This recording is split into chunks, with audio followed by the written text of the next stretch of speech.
বড় পরিসরে পরিবহনের মাধ্যম হিসাবে জাহাজের জনপ্রিয়তা রয়েছে। ক্ষমতা এবং প্রয়োজন অনুযায়ী জাহাজের আকার এবং আকৃতি ভিন্ন হতে পারে। এভারগ্রিন কন্টেইনার শিপ হচ্ছে বিশ্বের সবথেকে বৃহত্তম মালবাহী জাহাজ।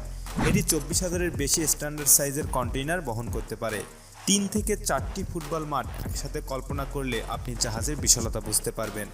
জাহাজটির দৈর্ঘ্য প্রায় 400 মিটার, পাশাপাশি প্রস্থ 61.50 মিটার। 2022 সালে চীনের কোম্পানি এটি তৈরি করেছিল।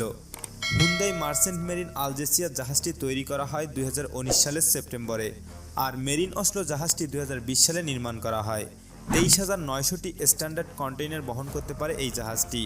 এই জাহাজ প্রায় 400 মিটার দৈর্ঘ্য এবং 61 মিটার চওড়া। এর তলদেশ সাগর পৃষ্ঠ থেকে 13 মিটার নিচে নিমজ্জিত হতে পারে। পালতোলা জাহাজ বায়ু মাধ্যমের ওপর নির্ভর করে চলে। পালতোলা ইয়ট জাহাজের মধ্যে সেইং ইয়ট এই দুনিয়ার সবথেকে বড় আকারের। আপনি এটাকে ইয়ট এবং পালতোলা নৌকার হাইব্রিড বলতে পারবেন। এখানে 3টি বিশাল আকারের মাস্তুল দেখতে পারবেন। এই বিলাসবহুল জাহাজে একসাথে 60 জন যাত্রী থাকতে পারে। সর্বোচ্চ 21 নট গতির এই জাহাজের দাম প্রায় 425 মিলিয়ন ইউরো।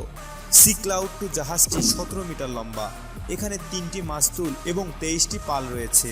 95 জন যাত্রী এখানে অবস্থান করতে পারে। এটি সর্বোচ্চ 14 নট গতিতে ছুটতে পারে।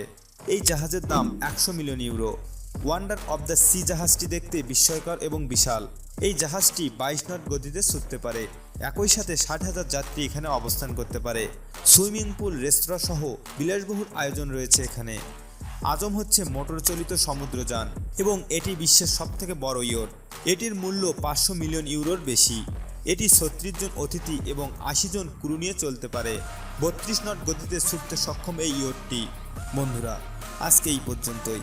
দেখা হবে পরবর্তীতে অন্য কোনো ভিডিও নিয়ে। ততদিন ভালো থাকবেন, সুস্থ থাকবেন। আল্লাহ হাফেজ।